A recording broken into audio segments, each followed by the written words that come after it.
You just can't. Because the human mind, you just can't. He told us, only believe. He said, believe I'm in your midst. And I believe. I said, okay, Lord, where you standing at? Where you standing at? And he always remind me. He said, when I say I'll be in your midst, I also said, you are surrounded by such great cloud of witnesses. And I don't know if y'all understand this thing, because when the Lord gave this to me some years ago, he said, Rose, when I used to watch the praise and worship leaders at Anointed Word get ready to usher in the presence of the Lord as we just did just now, and I used to look at them, and the Lord said, I don't even think they have a clue. They're singing and they're worshiping me. But you usher in the very presence of the Holy One of Israel. And just like we're getting ready and we're coming here and we're coming to our cars and we're coming here, I gotta get the prayer meeting. I can't wait till he shows you either here on earth or when we get up there. The time when we were getting ready to come here. And the different ones in the midst of that cloud of witnesses. So we don't know who in that cloud of witnesses he chose to bring this week. Because he's God. And some things he just don't tell us everything. But the scripture is true. So we're down here. And it says in Hebrews, we are surrounded by such great cloud of witnesses.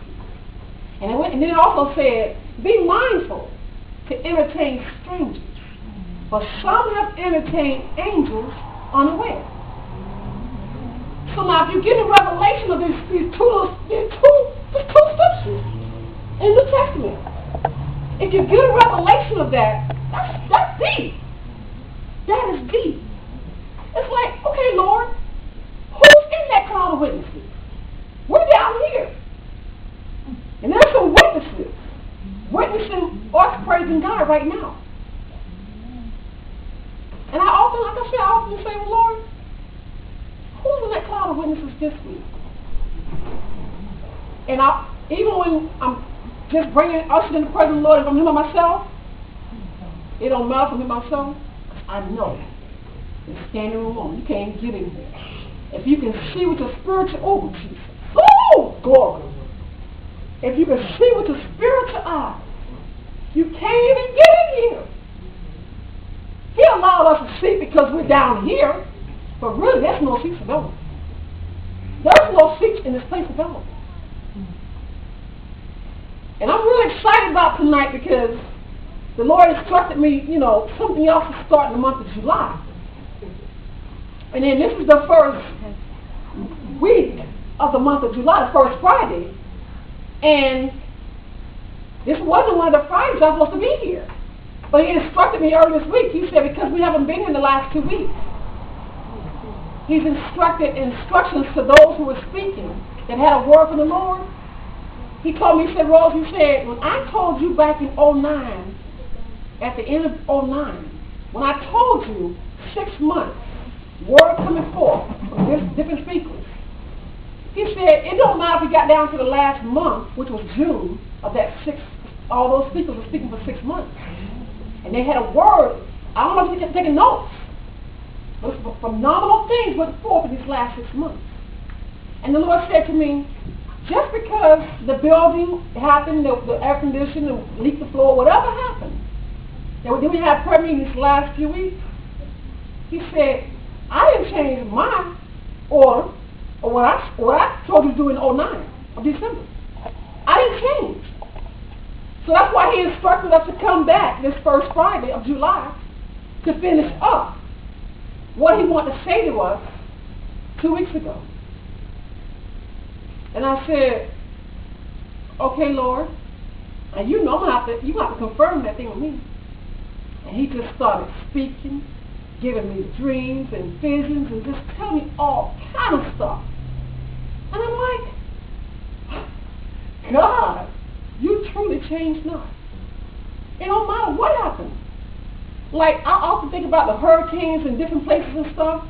No matter what hurricane decide to hit at, whatever God told you to do on that day, if the hurricane hit that day, you still have to do it. You might not do it that day, say it that day, but you still have to do it.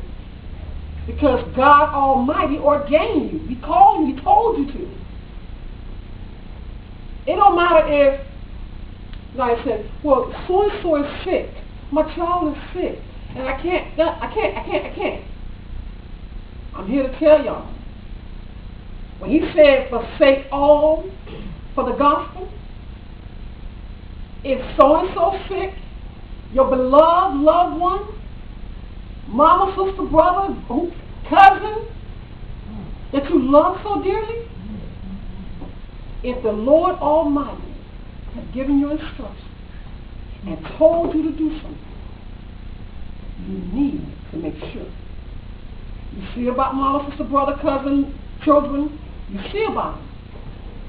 But don't forget what the Lord told you to do. Just because He told you to do it that day, and something came up, like a roadblock came up, a detour, get back on the right, If you're at a detour, go see about it, pray with them, lay hands on them, but don't forget what the Lord told you to do. Because the Lord told me, Rose, that's what a lot of the hold-up things all about. A lot of held-ups in our lives, things have been held up. It's being held up because of our holding up. It ain't God holding up. We the one holding up. He gives you instructions. He tells you things to do. And He's just sitting back waiting. He's waiting.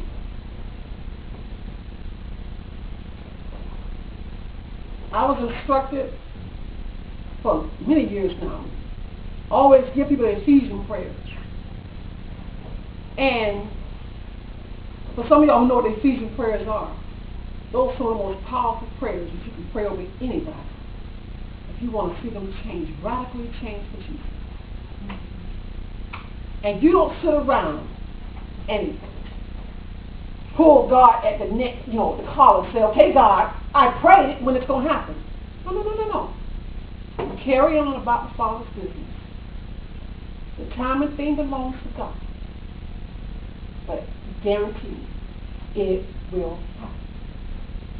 If you don't have those Ephesian prayers and the Colossian prayers, see me before the night is over with.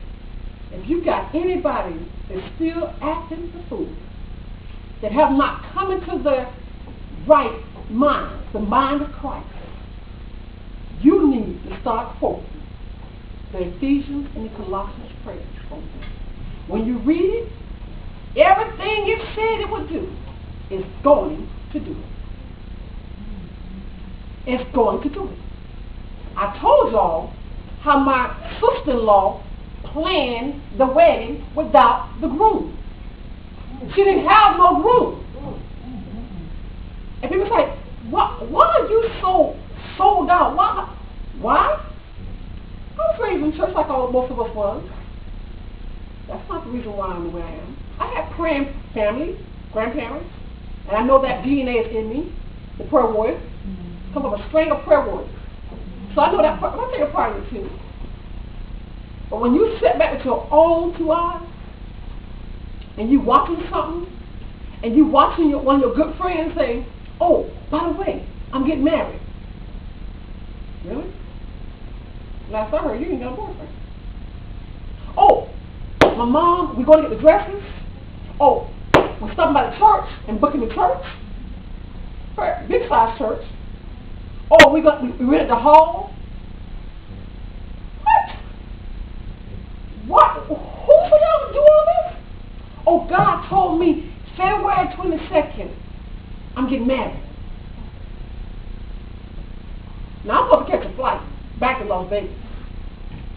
And I'm listening to this because I've been out, we don't party together down Daytona Beach week every year in college days. I'm like, you said, what? God talks to you? Oh, yeah, girl, I've been sitting back hanging out with Jesus. He talks to you. Every day. He'll give you instructions. He'll tell you.